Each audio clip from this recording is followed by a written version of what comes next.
Hello, and welcome to Evaxion's second quarter 2025 conference call. At this time, all participants are in a listen-only mode. After the speaker's presentation, there will be a question-and-answer session. To ask the question during the session, you will need to press star 11 on your telephone. You will then hear an automated message advising your hand is raised. To withdraw your question, please press star 11 again. I would now like to turn the conference over to Birgitte Rønø, Interim CEO and CSO. You may begin. Thank you for that. So first and foremost, welcome to our Q2 2025 business update and financial results. I am Birgitte Rønø, Chief Scientific Officer and Interim CEO of Evaxion, and with me today I have Thomas Schmidt, Chief Financial Officer, now permanent CFO as of August 1st, and Mads Kronborg, VP of IR and Communications. Today I will start with a short introduction followed by an R&D update, and then Thomas will present our Q2 financial results. And lastly, we are, of course, as always, open for questions. So before we begin, please note that today's presentation contains forward-looking statements based on current expectations, and actual results may differ from this. So, since last quarter, we have made significant achievements, and with the partnership with MSD, we are on track towards potential option exercise in the second half of 2025. Our business development pipeline remains solid and supports FY target. However, we do see that the challenging financial markets and increased regulatory uncertainty is impacting deal execution in general.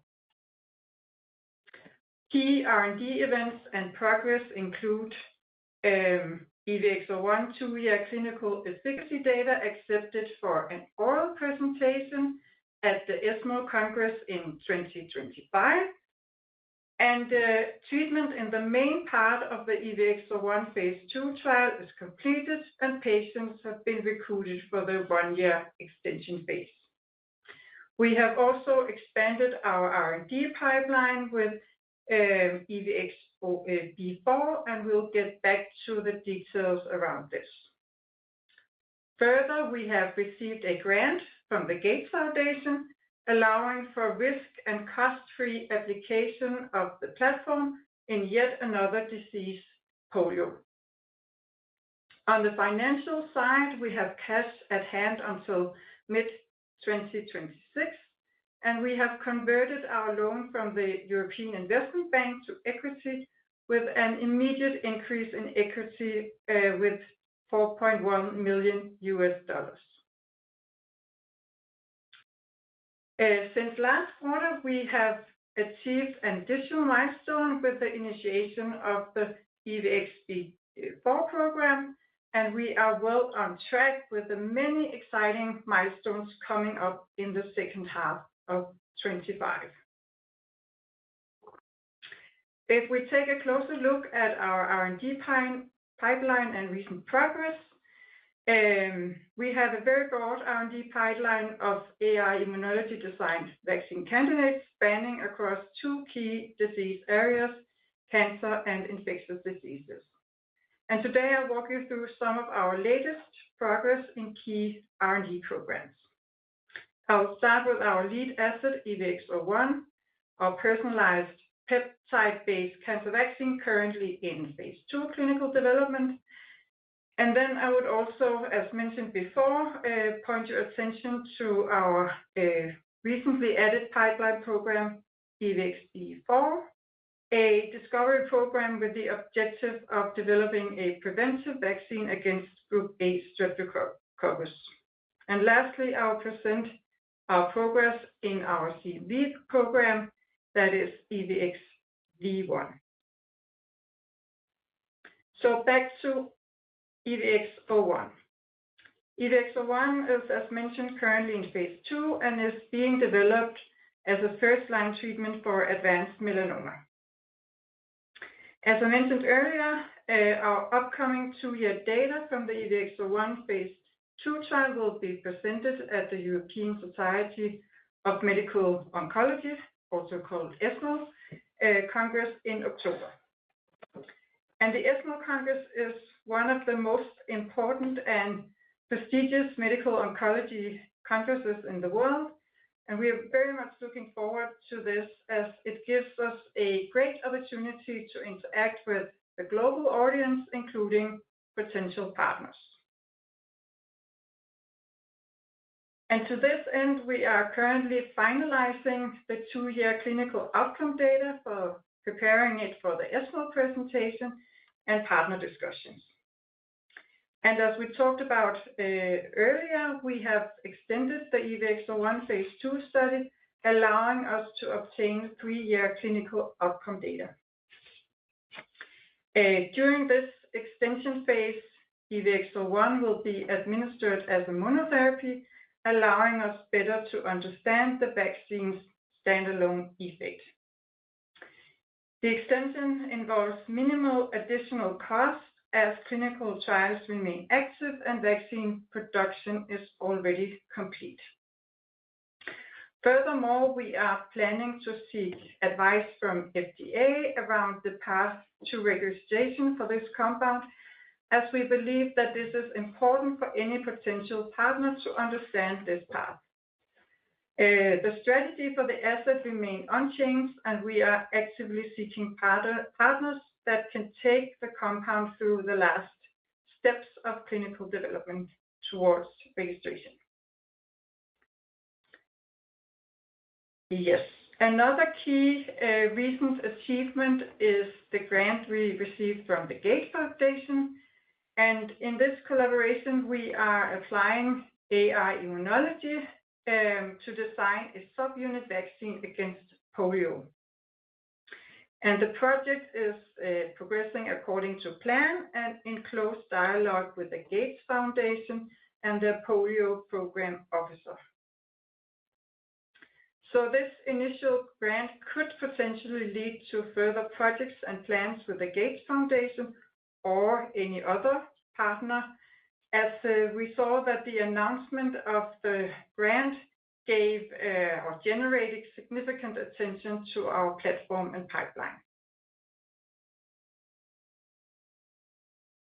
Further, we are making strong progress in our infectious disease vaccine pipeline, and as mentioned, in June we announced the expansion of the infectious disease R&D pipeline with addition of the EVX-B4 program. And this program aims at developing a preventive vaccine against Group A Streptococcus, also called GAS. And development and testing of a potential GAS vaccine has been traced back to 1923, yet no vaccine exists today. So we have conducted initial computational analysis, demonstrated that AI immunology can identify novel vaccine targets to combat the pathogen. We have ongoing and future planned activities that include identification and testing of novel antigens for immunogenicity, functionality, and protection in mouse models and in vitro assays. So gas infections can cause a broad spectrum of health issues, including severe invasive infections, and also the development of immune-mediated life-threatening conditions. There is an increase in antibiotic resistance and therefore a great need for finding novel treatment solutions. And with EVX-B4, we are hopefully able to offer such a solution. Lastly, I will briefly touch upon our EVX-V1 program. And in this program, we are developing a multi-component vaccine for the prevention of CMV infections. We are in early preclinical development, heading towards lead antigen selection in the second half of 2025. We believe that an efficacious vaccine should contain both a B and T cell antigens and also glycoproteins that are known to be essential for viral entry. Despite many years of focus, no vaccine is approved for CMV, but with AI immunology, we believe that we can develop an efficacious vaccine that targets the virus from multiple angles. This multi-target approach stands out from traditional methods that have been focused on a limited set of glycoproteins involved in viral entry. Combating the virus from numerous angles is expected to enhance the efficacy of future vaccines. And with our proprietary platform, AI Immunology, we are uniquely positioned to optimize already known antigens and further to identify novel B and T cell targets. And to give an initial insight into the data in this program, we have designed a proprietary glycoprotein B antigen, and that is one of the glycoproteins essential for viral entry that demonstrates superior ability to neutralize the virus. Further, we are currently pursuing top-ranked B-cell antigens identified with AI Immunology, and initial data demonstrate induction of a potent humoral or antibody immune response in immunized animals. Several T-cell epitope vaccines designs targeting multiple genes in the viral life cycle have been completed, and they all induce a strong cellular immune response. So in summary, we do see significant progress across our pipeline in both our oncology and infectious disease programs, and we are well on track for our next milestones. And we look forward to updating you as our programs continue to advance. So with that, I will give the word to Thomas to present the financial results. Yes, thank you, Birgitte. I will now, of course, go through the financial highlights, but we'll start first and foremost with a summary of the agreement that we have made with the European Investment Bank that really fundamentally helps our capital structure. So on July 11th, we finalized a debt settlement agreement with the European Investment Bank where they converted 3.5 million euro of the total 7 million euro loan. And that was converted into equity via a purchase of ordinary Evaxion shares. Our Evaxion shares and the purchase price was $4.87 per ADS, representing 89% premium versus the closing stock exchange on July 11th. That immediately also in July then increased our equity by $4.1 million. And also then, of course, both simplified our balance sheet and certainly reduced our overall liabilities.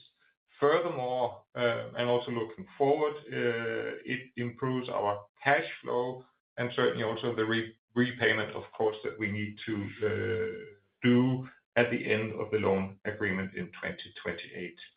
So all in all, a very good agreement that we have reached with the European Investment Bank. And as mentioned, as the agreement was done in July, it is of course not included in our Q2 financials, but will eventually be once we get into Q3.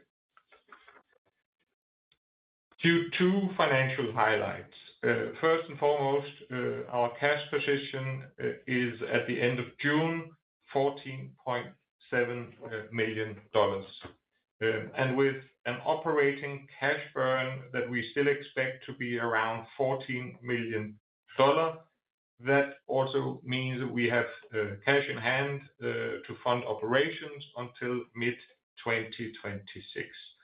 And important to note, that takes us past the potential option exercise by MSD and also past our 2-year data readout on our EVX-01 study. Overall, our overall spend was reduced in Q2 2025 compared to the same period last year, which mainly reflects project timing. We still expect for the full year to be at a similar level versus last year from a spending perspective also. Total equity end of June of $6.2 million obviously strengthened compared to end of last year due to the capital market activities we've done in the first half of the year.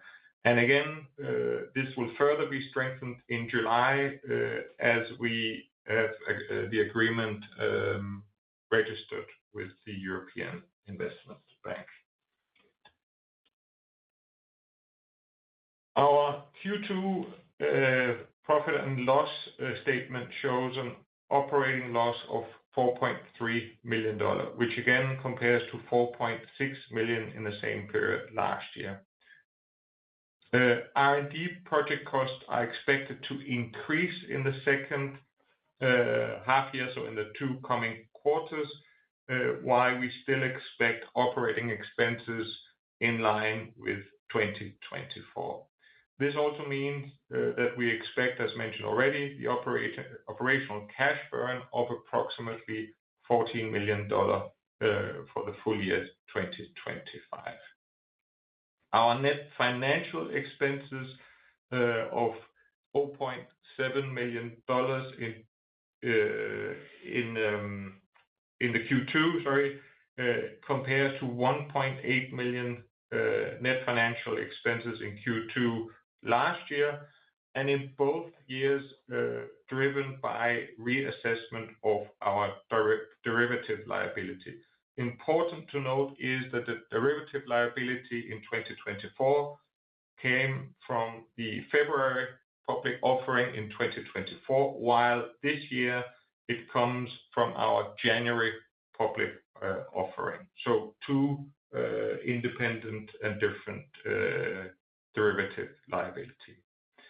Our net loss for the quarter of $4.8 million compared to a net loss of $6.2 million same period last year, and the main difference is exactly the difference in net financial expenses.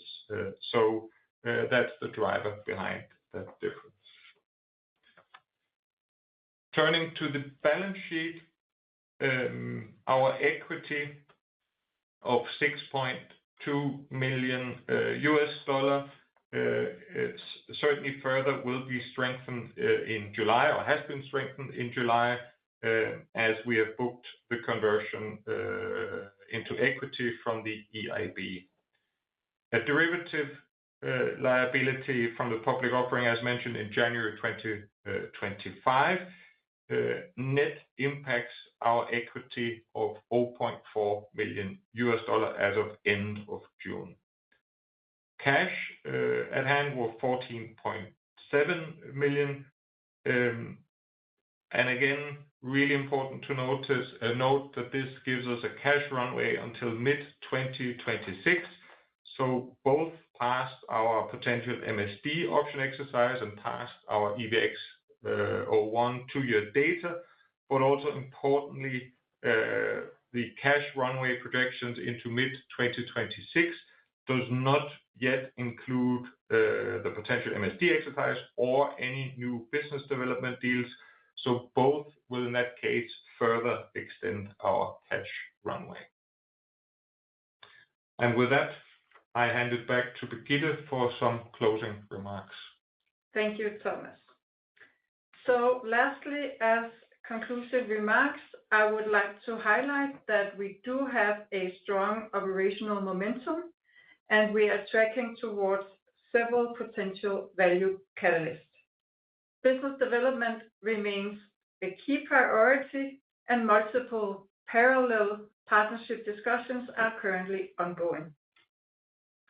And as Thomas mentioned, we have cash at hand until mid-2026, and that takes us, as Thomas also explains, beyond the EVX-01 2-year data and the potential MSD option exercise.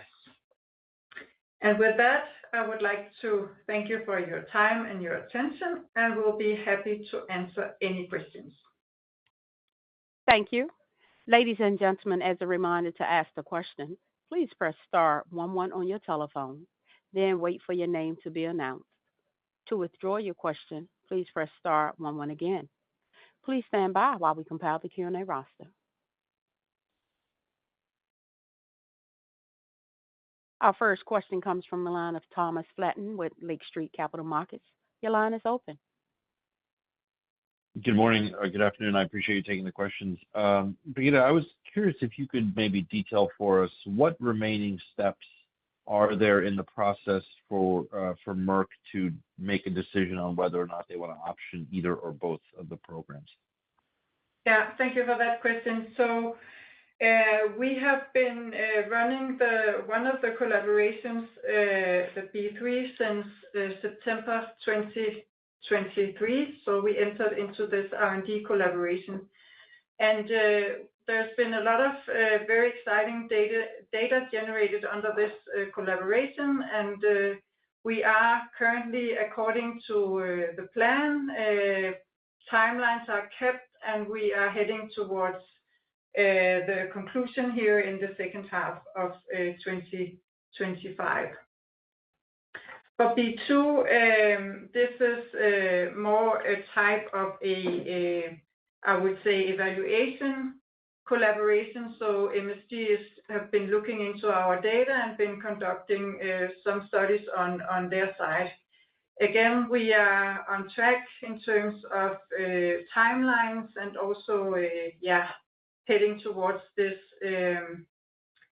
conclusion in the second half of 2025. So all in all, it looks very promising, and we are progressing according to the plan. Got it. I appreciate that. And then one final question. If you look at the business development conversations you're having, are they primarily on the infectious disease side? Is there some oncology interest? Can you maybe just give us a sense of what those discussions look like?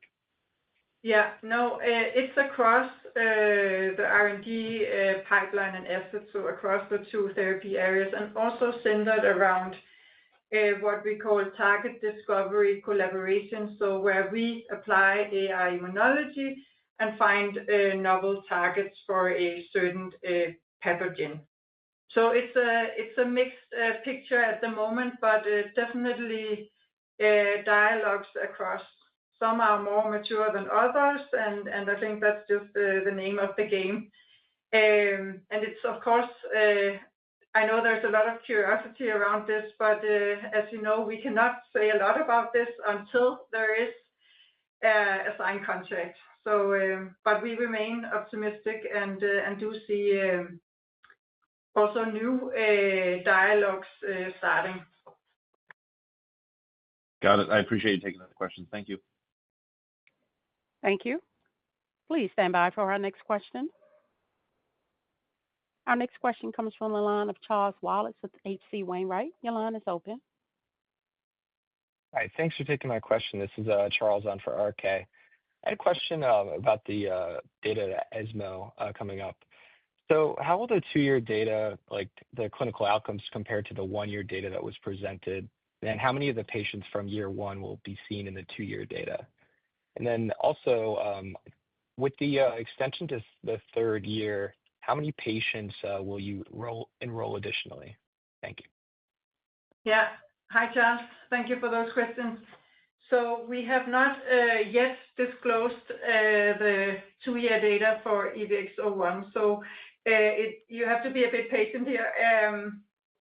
We have, of course, since our last update of the clinical data, the 1-year data, gathered additional information and scans, etc., of all all the patients. We still have 11 patients active in the trial, so a lot of the patients are faring extremely well. So more to come on this. For the extension phase, it's a subset of the patients that are now have consented to participate in this additional year. They will receive 2 doses of EVX-01 and without concomitant pembrolizumab treatment. So this allows us to look further into the mode of action of EVX-01 without having this background of the checkpoint inhibitor. We have not yet said a lot about how many patients, etc., because there's still, we will come back with more information on this. Perfect. Thank you for taking my questions. Thank you. Ladies and gentlemen, as a reminder to ask the question, please press star 11 on your telephone.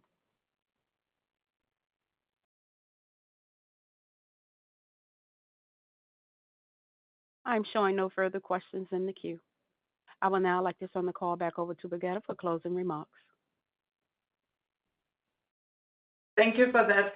So finally, I would just like to say thank you for all of you participating in this business update and financial result. And we are, of course, as always, looking forward to update you on the further progress. Thank you. Thank you. Ladies and gentlemen, that concludes today's conference call. You may now disconnect.